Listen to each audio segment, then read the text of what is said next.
Vous savez, les amis, dans le monde professionnel, on rencontre très souvent deux expressions, junior et senior. Vous allez rencontrer des personnes qui, après 5 ans de vie professionnelle, sont restées des juniors. Mais aussi, vous allez rencontrer d'autres personnes qui, après 2 ans de vie professionnelle, sont devenues des seniors. Alors, dans cette vidéo, je me propose de partager avec toi 6 éléments fondamentaux qu'il faut absolument considérer pour s'épanouir et grandir sur le plan professionnel.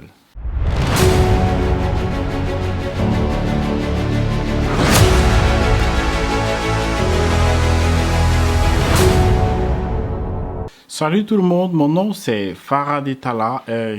J'avoue que ça fait longtemps que je n'ai plus fait de vidéo, mais je suis de nouveau parmi vous et c'est avec beaucoup de réjouissance. Alors, à l'avenir, nous allons aborder des sujets concernant la vie professionnelle, concernant la vie académique, concernant même la vie pratique en Allemagne et aussi concernant l'intégration. Alors, c'est exactement les thèmes qui vont nous accompagner dans l'avenir et je suppose que tu es nouveau sur cette chaîne. Alors je t'encourage, surtout à la fin de la vidéo, si tu es convaincu que cette vidéo t'aurait apporté quelque chose de plus, alors n'hésite pas à t'abonner pour avoir l'occasion de recevoir mes prochaines vidéos et aussi de partager parce que tu estimes que ça pourrait aider quelqu'un d'autre. Alors pour ce qui concerne le sujet d'aujourd'hui, je vais partager avec toi 6 éléments fondamentaux qu'il faut absolument considérer pour grandir et s'épanouir sur le plan professionnel. Alors, le premier élément, c'est la curiosité. Il est très important d'être curieux dans le domaine professionnel. Vous savez, quand vous commencez le travail, vous êtes confronté à de nouvelles expressions, de nouveaux thèmes. Par exemple, ceux qui travaillent dans le domaine informatique, il y a beaucoup de nouveaux thèmes qui apparaissent chaque année. Alors, il est très déterminant de savoir quelle est l'attitude que vous aurez face à de nouveaux thèmes.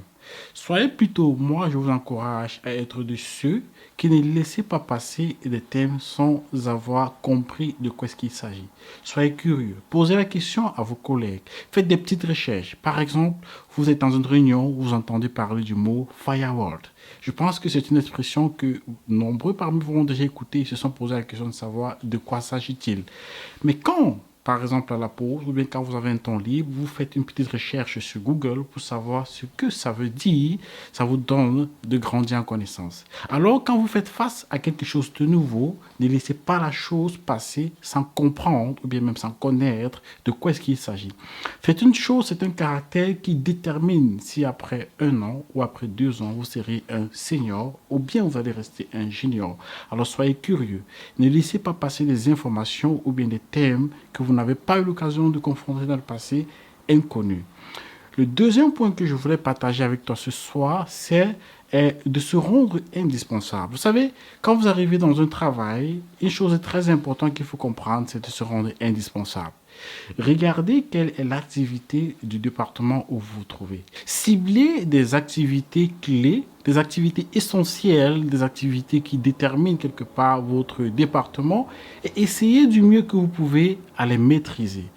Posez des questions, soyez curieux. Parfois, ça demande de vous que vous soyez encore en train de travailler après l'heure normale, réglementaire pour le travail. Ça demande de vous que vous soyez parfois en train de lire des bouquins après le travail, de vous documenter et de chercher des informations. Il est très important de se rendre indispensable. La période de Corona que nous avons traversée a démontré à suffisance que certains travailleurs sont indispensables, d'autres le sont moins. Mais quand vous êtes indispensable, ça vous donne une certaine sécurité.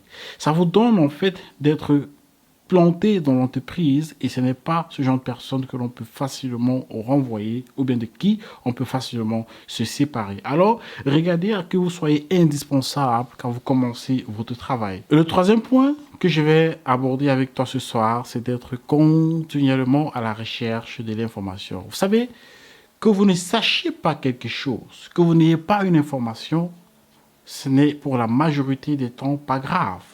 Mais ce qui pourrait s'avérer grave, c'est votre attitude après vous être rendu compte que vous ne savez pas quelque chose. Alors, c'est la raison pour laquelle je vous encourage à être continuellement à la recherche de l'information.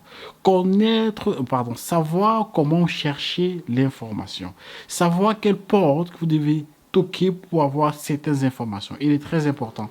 Il y a quelque chose qui différencie les travailleurs, c'est les voies et moyens que les gens en prennent pour avoir des informations. D'autres prennent plus de temps pour avoir certaines informations, d'autres prennent moins de temps. Alors, développer des astuces qui vous donnent d'avoir des moyens plus rapides pour avoir l'accès aux informations. Parfois, ce sont des personnes qui ont des connexions avec les employés, qui ont cette facilité à se créer des contacts en entreprise, qui savent que si j'ai besoin de telle chose, je peux voir tel monsieur, je peux voir tel collègue, qui savent comment est-ce qu'ils peuvent se renseigner même sur le site de l'entreprise pour avoir accès à certains documents, pour se documenter, rechercher continuellement l'information et savez chercher comment vous pouvez faire pour avoir l'information. Le quatrième point que vous devez absolument considérer, c'est celui de faire un bilan honnête.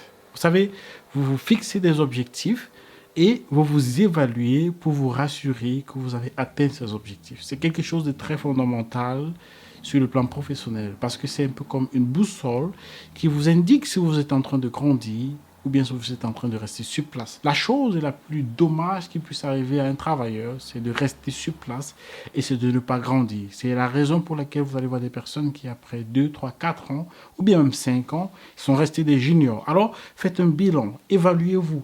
Rassurez-vous que vous êtes en train de grandir, que votre bilan soit satisfaisant. Le cinquième point, c'est celui de faire une checklist. Je crois que la majorité des personnes ont déjà entendu parler de cette expression. C'est simplement une liste en fait sur laquelle vous marquez de façon très présentable vos tâches et que vous dessinez devant chaque tâche une case qui vous donnera d'évaluer ou bien de décrire l'état de la tâche. C'est quelque chose qui vous donne déjà d'avoir une évaluation claire sur ce que vous avez à faire. C'est quelque chose aussi qui vous donne de ne pas oublier les tâches que vous avez à faire. Et ensuite, ça représente, ou bien j'allais dire, ça exprime la compétence d'un travailleur. Imaginez que un lundi matin, quand vous arrivez dans votre boulot, voilà, vous commencez par recenser toutes les tâches auxquelles vous aurez à faire dans la semaine. Vous voyez, vous faites même un bilan de ce que vous n'avez pas pu faire la semaine d'avant, mais que vous marquez et que vous mettez une petite case devant, ça traduit quelque part la compétence. Et j'ai remarqué que ça donne aussi aux travailleurs d'être ordonnés, d'être structurés et ça donne une très bonne impression au chef. Voilà, chaque fois que votre superviseur pourra venir dans votre bureau et voir une telle chose, ce n'est que quelque chose qui pourrait vous donner des points. Alors n'oubliez pas la checklist. Le sixième point, c'est un point un peu banal, c'est celui de ne pas couper la parole quand vous vous entretenez avec les collègues ou bien avec d'autres personnes. Vous voyez, imaginez-vous en fait quelqu'un qui vous coupe constamment la parole. Vous ne pouvez pas vous exprimer. Vous essayez de parler, mais il vous coupe. Alors c'est quelque chose à absolument considérer quand vous êtes dans le milieu professionnel. Ne coupez pas la parole. Pas seulement à votre chef, mais à d'autres collègues. Parce que ça traduit en fait quelqu'un qui n'est pas certain de lui et quelqu'un qui n'est pas compétent.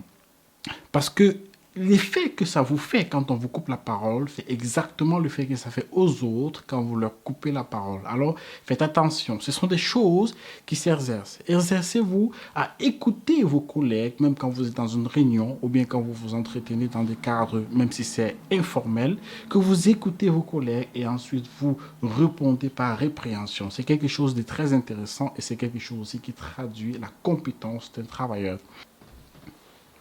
Alors nous voilà parvenus au terme de cette vidéo et s'il y a un point que j'ai oublié dans ma vidéo, alors je te demande d'inscrire ce point dans les commentaires et ça me donnerait aussi de grandir naturellement. Et si tu as l'impression que cette vidéo pourra aider quelqu'un d'autre ou bien si tu as l'impression qu'elle t'a aidé, alors n'hésite pas à partager et surtout à t'abonner sur ma chaîne YouTube. Alors je te souhaite de passer une agréable soirée.